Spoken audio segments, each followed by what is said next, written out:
елдің бәрі телефонда жүреді, бірдеңе байқап қалса бірден камераны қосып сақатып түсіріп алады да қойып жібереді. Болды, ары қарай сосын екіге бөлініп алады да халық. Қарап отырып комментарий кетеді.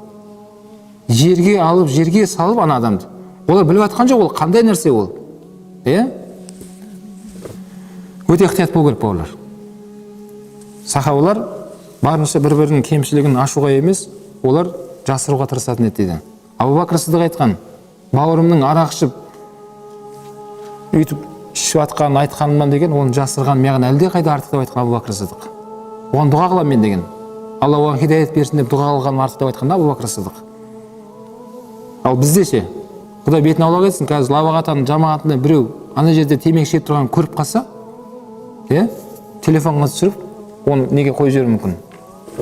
Фейсбукқа ма білмеймін. Жамағаттардың түрін қара, не ол деп, Сол үшін бауырлар, біздің дініміз хусн зон болуға бұйырады. Әрине оның кемшілігін жасыр деген сөз, айтпа деген сөз емес, өзіне айтамыз. Бірақ бір-біріміздің сыртымызда келгенде хусн зон. Міне ата-бабаларымыз осыдан алған. Болар елдің балалары бірін-бір не деп айтады деген? Батыр деп жігерлендіргені. Ой, мен батырым мынау. Менің нем деп кішкентай кезінен балалар осылай өсірген. Солай ата-бабаларым бізге тәрбие берді. Сол сөз міне діннен шыққан нәрсе екен. Хусн зон деген сол. Ал болмайтын балалардың, елдің балалары бір-бірін, сондай сіз айтқан.